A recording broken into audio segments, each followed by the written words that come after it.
Hello fellow investors. இந்த வீடியோல நம்ம 3 கம்பெனிஸ் பத்தின அப்டேட் பார்க்க போறோம். சில பேர் கமெண்ட் செக்ஷன்ல சில கம்பெனிஸ் அனலைஸ் பண்ண சொல்லியிருந்தீங்க. அதுல நான் இன்னைக்கு பூனாவாலா ஃபின்கா பத்தி அனலைஸ் பண்ணி உங்களோட டிஸ்கஸ் பண்ணலான்னு இருக்கேன். அப்புறம் நாட்கோ ஃபார்மா பத்தின அப்டேட்டையும் பிஜி இன்வெட்ல இப்போ இன்வெஸ்ட்மெண்ட் ஆப்பர்ச்சுனிட்டி இருக்காங்க இந்த வீடியோல நம்ம பார்க்கலாம். வாங்க வீடியோக்குள்ள போலாம். ஃபர்ஸ்ட் நம்ம நாட்கோ ஃபார்மாவோட அப்டேட் என்னன்னு பார்த்துருவோம். இது நிறைய பேருக்கு ஒரு கன்சர்னிங் ஸ்டேட்டா இருக்க வாய்ப்பு இருக்கு. நாட்கோ ஃபார்மால one of the promoters Sanjay நானபென்னிங்கிறவர் 100,000 ஷேர்ஸ் மார்க்கெட்லேயே ஆஃப்லோட் பண்ணியிருக்காரு. மார்க்கெட் ட்ரேடிங் ஹார்ஸ்லேயே 100,000 ஷேர்ஸ் ஆஃப் நாட்கோ ஃபார்மாவை வித்திருக்காரு. ப்ரொமோட்டர் செல்லிங் நெகட்டிவான ஒரு விஷயம்னு நிறைய பேருக்கு தெரியும். எல்லா ப்ரொமோட்டர் செல்லிங்கும் நெகட்டிவ் கிடையாதுங்கிறது என் பர்சனல் ஒப்பீனியன். சம்டைம்ஸ் அவங்களோட பர்சனல் ரீசன்ஸ்க்காக ப்ரொமோட்டர் ஷேர்ஸை விற்கிறதும் உண்டு.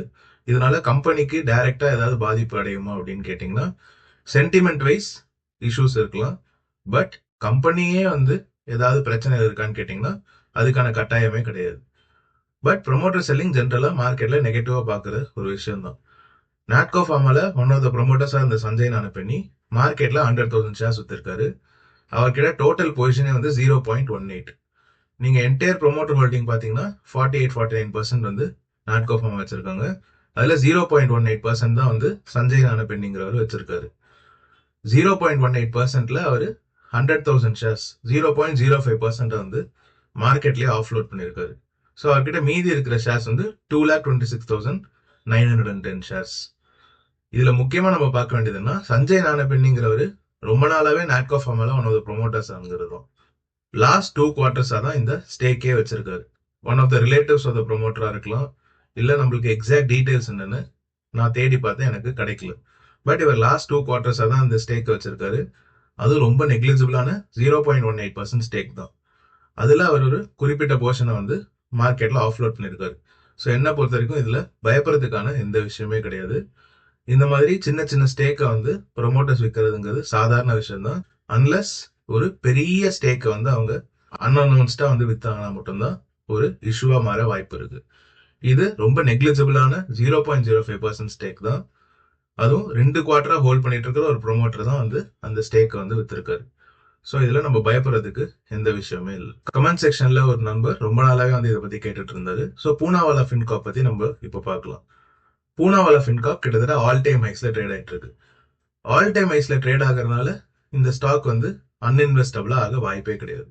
ஏன்னா நீங்க இதே 2022ல 200 rupees ரீச் ஆகும்போது அது ஆல் டைம் ஹைல தான் இருந்தது. அப்போ இது ஆல் டைம் ஹைஸ் பக்கத்துல நான் இன்வெஸ்ட் பண்ண மாட்டேன்னு நினைச்சிருந்தீங்கன்னா, அங்கேருந்து 150% ரேலியை நீங்க மிஸ் பண்ணிருக்க வாய்ப்பு இருக்கு. நான் இந்த கம்பெனில டீப் ரிசர்ச் இன்னும் பண்ணல. ஸோ நான் பிரீஃபா உங்களோட அனலைஸ் பண்ணி டிஸ்கஸ் பண்றேன். ஆல் டைம் ஹைஸ்ல இருக்கிற ஒரே காரணத்தால நம்ம ஒரு கம்பெனில இன்வெஸ்ட் பண்ணாம இருக்கவே கூடாது.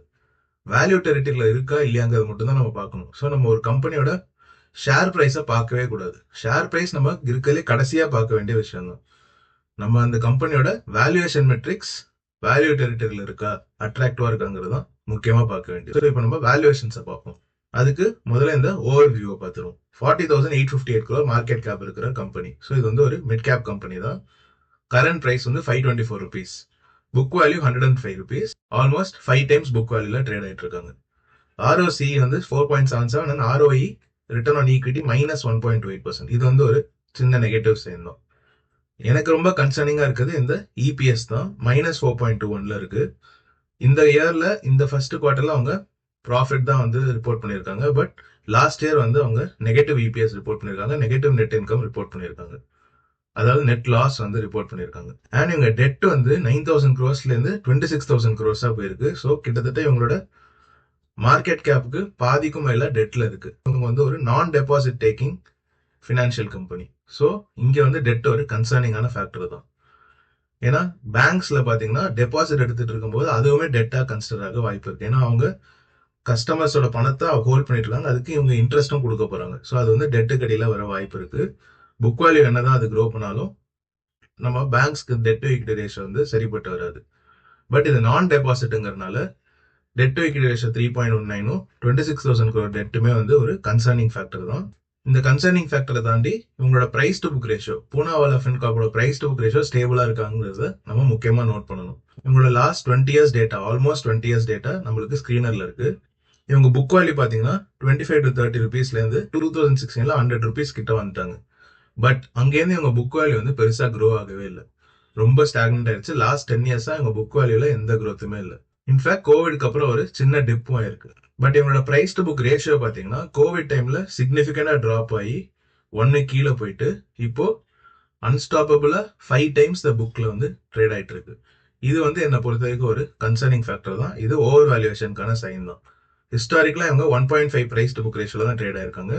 பட் கரண்டா 5 பிரைஸ் டு புக் ரேஷியோல ட்ரேட் ஆயிட்டு இருக்காங்க. ஸோ இவங்க ஹிஸ்டாரிக்கல் மீடியனோட ஒரு சிக்னிபிகன்ட் ப்ரீமியம்ல ட்ரேட் ஆயிட்டு இருக்காங்க. இது ஒரு ஓவர் வேல்யூவேஷனுக்கான சைன் தான். நீங்க லாஸ்ட் 5 இயர்ஸ் டேட்டா எடுத்து பார்த்தாலுமே அவங்க வந்து கிட்டத்தட்ட all time high price to book ரேஷியோல தான் ட்ரேட் ஆயிட்டு இருக்காங்க. எஃப்ஐஐஸ் டிஐஎஸ்னு அதர் இன்ஸ்டிடியூஷன்ஸ்லாம் வந்து அவங்க ஸ்டேக் இன்க்ரீஸ் பண்ணிட்டு இருக்காங்கிறதுக்காக நம்ம இதில் இன்வெஸ்ட் பண்ணலாமான்னு ஒருத்தர் கேட்டிருந்தாரு. மொமெண்டம் இன்வெஸ்ட் பண்றவங்களுக்கு அதுல ஒரு சான்ஸ் இருக்க வாய்ப்பு இருக்கு. பட் வேல்யூ இன்வெஸ்டிங் பொறுத்த வரைக்கும் நம்மளுக்கு ஒரு கம்பெனியோ ஒரு பிசினஸோ அவங்களோட ஃபேர் வேல்யூக்கு கீழே ட்ரேட் ஆகிட்டு இருக்கும்போது தான் நம்ம இன்வெஸ்ட் பண்ணணும். நீங்க மொமெண்டம் சேஸ் பண்ணி இன்வெஸ்ட் பண்ணீங்கன்னா மேபி உங்களுக்கு கொஞ்சம் ரிட்டர்ன் சீக்கிரமே வர வாய்ப்பு இருக்கு. பட் நீங்க பீக்ல மாட்டிக்கிறதுக்கான வாய்ப்புமே நிறையவே இருக்கு. வேல்யூவேஷன் கம்ஃபர்டபுளா இல்லை. சரி, பிரைஸ் டு ஏர்னிங்ஸ் ரேஷியோ எப்படி இருக்குன்னு பார்த்தா அதுவுமே வந்து அவங்க நெகட்டிவ் இபிஎஸ் கொடுத்தனால அவங்க பிரைஸ் டு ஏர்னிங்ஸ் ரேஷியோ வந்து அப்ளிகபிளா இருக்காது. But price to earnings ratio ரொம்ப ஷூட் அப் ஆயிருக்கு. இந்த மாதிரி அவங்க 2017 ஒரு வாட்டி ஷூட் அப் ஆகி ரொம்ப சிக்னிஃபிகண்ட் கரெக்ஷன் நடந்தது. ஸோ அதே மாதிரி ஒரு ஸ்டீப் ஃபால் வந்தா ஸ்மால் இன்வெஸ்டர்ஸ் நம்மள மாதிரி ரீட்டைல் இன்வெஸ்டர்ஸ்லாம் வந்து அவ்வளோ பெரிய ஃபாலை தாங்கிக்கவே முடியாது. நம்ம நெட்ஒர்க் வந்து சிக்னிஃபிகண்டா அடிவாங்க வாய்ப்பு இருக்கு. ஸோ நான் மறுபடியும் சொல்றேன், நீங்க ஒரு ட்ரேடா இதை பாக்குறீங்கன்னா இங்க வந்து ஆப்பர்ச்சுனிட்டி இருக்க வாய்ப்பு இருக்கு. பட் நான் வந்து ஒரு ட்ரேடர் கிடையாது, எனக்கு டெக்னிக்கல் அனாலிசிஸும் அவ்வளோ டீட்டெயிலா தெரியாது.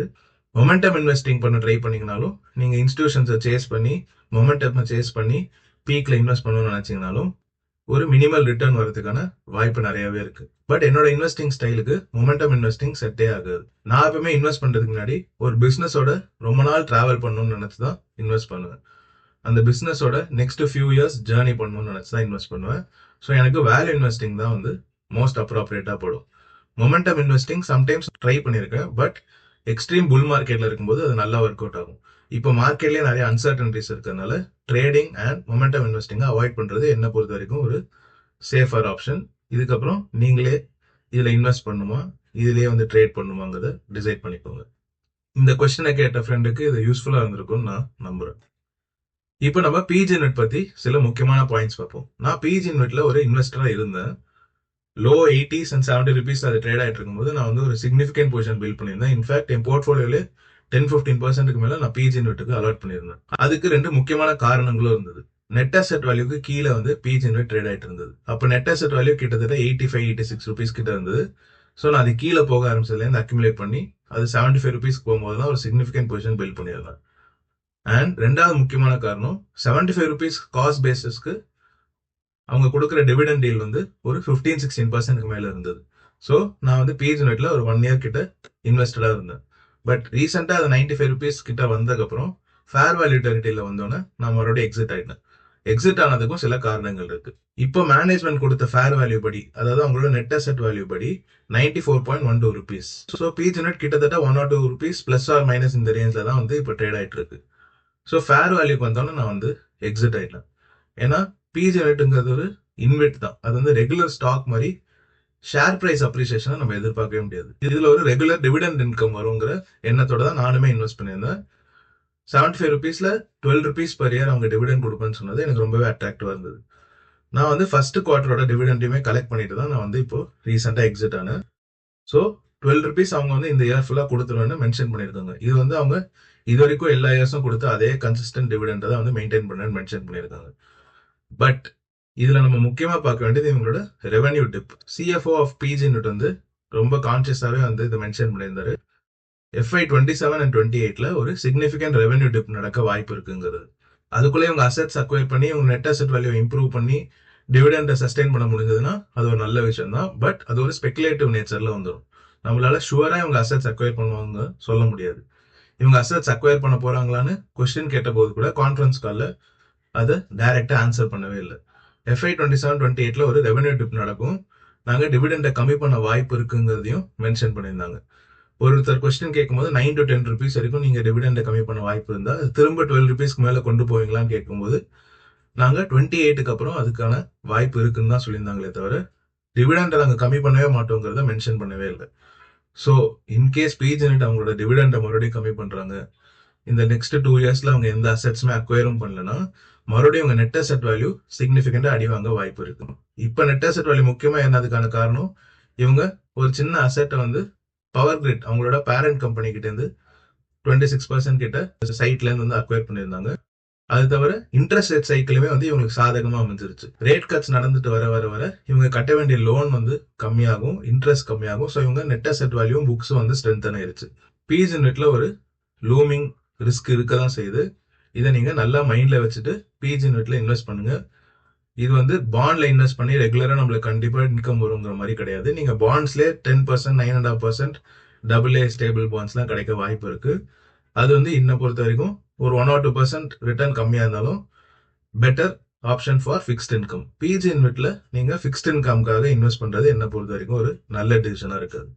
பட் உங்களுக்கு நெட் அசெட் வேல்யூ கீழே பிஜி இன்வெட் கிடைக்கும் போது அப்போ நீங்க இதில் இன்வெஸ்ட் பண்ணும்போது உங்களுக்கு ஒரு நல்ல ஆப்பர்ச்சுனிட்டி இருக்க வாய்ப்பு இருக்கு. ஸோ இந்த வீடியோல நம்ம நாட்கோ ஃபார்மால ப்ரொமோட்டர் செல்லிங் பத்தி பார்த்துருந்தோம். அதுல எந்த விதமான பயமும் நம்மளுக்கு தேவையில்லைங்கிறத நான் மென்ஷன் பண்ணியிருந்தேன். நீங்களும் உங்களோட ஓன் அனாலிசிஸை பண்ணி டிசைட் பண்ணுங்க. பூனாவாலா ஃபின்காப்பை மேலோட்டமா நான் வந்து பார்த்துருந்தேன், இன்னும் டீப் ரிசர்ச் பண்ணல. பட் என்ன பொறுத்த வரைக்கும் அது கரண்ட் பிரைஸ்லயோ கரண்ட் வேல்யூஷன்ஸ்லயோ அட்ராக்டிவா இல்லை. அதுலயும் உங்களோட ஓன் டிசிஷனை நீங்க எடுங்க. பிஜி நெட்ல இருக்கிற சில கன்சர்ன்ஸ் பத்தி நான் மென்ஷன் பண்ணியிருந்தேன். 27-28ல இருக்கிற சில ரிஸ்க் ஃபேக்டர்ஸ் பத்தி நான் மென்ஷன் பண்ணியிருந்தேன். அதை மைண்ட்ல வச்சுட்டே நீங்க வந்து பிஜி நெட்ல கேர்ஃபுல்லா மூவ் பண்ணுங்க. இந்த வீடியோ உங்களுக்கு யூஸ்ஃபுல்லா இருந்தா லைக் பண்ணுங்க, ஷேர் பண்ணுங்க, இந்த சேனலுக்கு சப்ஸ்கிரைப் பண்ணி என்ன சப்போர்ட் பண்ணுங்க. Thank you so much.